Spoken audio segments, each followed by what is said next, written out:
There's a crack in everything. That's how the light gets in. Broken things are not just broken. They are waiting to be mended.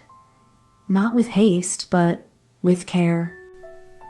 The beauty of repair is not in hiding the damage, but in honoring it. Every scar tells a story, and every repair is a whisper of resilience. This is not just mending, it is becoming whole again. It's not just about fixing what's broken. It's about honoring the cracks, the scars, the stories they hold. Kintsugi isn't about hiding the past. It's about letting the past be seen, and then letting gold trace its path. It's not just about the gold. It's about the patience, the care, the way the repair becomes a part of the story. In Kintsugi, the broken is not the end. It's the beginning of something more beautiful, more honest, more alive. You think broken things are only meant to be fixed, but what if they were meant to be remembered? What if the cracks are where the light gets in, and the light is what makes you look again? We rush to mend, to hide, to pretend. But what if the truth is that the thing is better now, not because it's whole, but because it's honest? It's not perfect, but it's real. You don't have to be perfect. You just have to be seen. And when you are, you might find that the beauty you've been waiting for is already there, waiting to be noticed. The world is full of broken things, but it's the broken things that teach us how to love. And if you're listening, you might just start to see them too. The first whispers of Kintsugi came from the shattered tea bowls of a monk in Kyoto, where brokenness was not an end, but a beginning. In the 16th century, Japan's tea ceremony became a sacred act of mindfulness, and the repair of broken vessels became a meditation on impermanence. Over time, the practice spread beyond Japan, but the essence remained: to embrace brokenness, to honor it, to transform it into something more than whole. Even in modern times, Kintsugi reminds us that healing is not about erasing the past, but about letting it shape the future. Imagine your favorite toy broken, but instead of hiding it, you glue it back with gold. That's Kintsugi. It's not about fixing things to look new, but making them better because they've been through something. The crack isn't a mistake. It's a story. And the gold isn't just pretty. It's a way to say, this is real. This has been through something. And now it's even more special. It's like when you fall down, and instead of pretending it never happened, you let the scar show. Because that scar is part of who you are now. So Kintsugi is about saying, I'm okay. I'm not broken. I'm just made of gold now. And that's a beautiful thing. I start with a broken thing. Something that has been used, that has been loved, that has been broken. Not in a way that diminishes it, but in a way that reveals its history. It's not about hiding the cracks, but about honoring them. They are not flaws, but stories. Each line a whisper of what has come before. Each fracture a memory of how it has been held. I gather the tools: clay, gold, a brush, patience. These are not just materials, but intentions. They are the quiet promise that even broken things can be made whole again. The process begins not with the gold, but with the clay.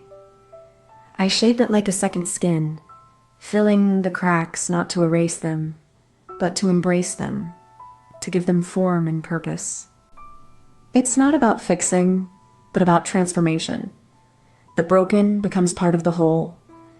The cracks are not erased, but made into something new, something sacred. The crack is not an end, but a beginning. It is the place where a light enters, where the soul of the object is revealed in its vulnerability.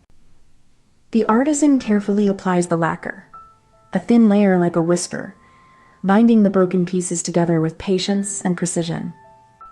The lacquer hardens, forming a bridge between the broken parts, not concealing the flaw, but embracing it as part of the whole. Now, the object is not whole in form, but whole in spirit, a testament to what has been endured and what has been healed. Kintsugi teaches that brokenness is not a flaw, but a story, one that is made beautiful by the way it is mended. The clever twist begins when the pot is placed in a special clay mold. Its broken edges cradle like a child's hand. The mold holds it steady, not to confine, but to guide the gold into the fractures. Not just to fill, but to become part of the story. The pot is then fired in a kiln, where the gold begins its slow transformation. It is not just hardened, it is made to merge with the ceramic, as if the break had always been a part of the shape, not a flaw. The final act is the patina, the slow oxidation of the gold. It turns from bright to dark, from light to deep, as if the metal is aging, becoming something more than metal, something like memory, something like meaning.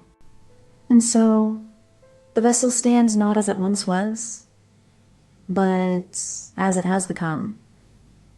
Not whole, but whole in a different way. Not perfect, but healed. Not broken, but transformed.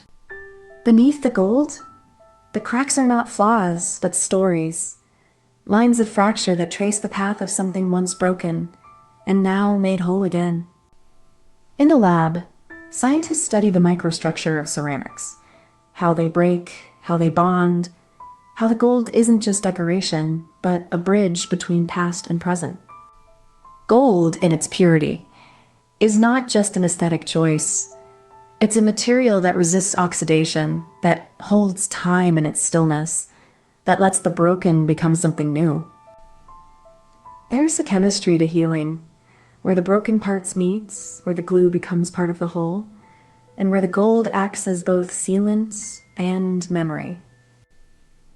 In the quiet of the workshop, the science hums, not loud, not mechanical, but alive, like the earth under your feet, holding everything together, even the broken parts. Imagine your life as a vase, cracked, chipped, maybe even shattered. But instead of hiding the flaws, you let them show. And then you fill the cracks with gold, not to erase the damage, but to honor it. You don't fix the vase to make it perfect again. You make it more beautiful because it's broken. It's not about hiding the past. It's about letting it light the way forward. Kintsugi isn't a lesson in repair. It's a lesson in reverence. It teaches that brokenness is not a flaw. It's a fingerprint of your journey.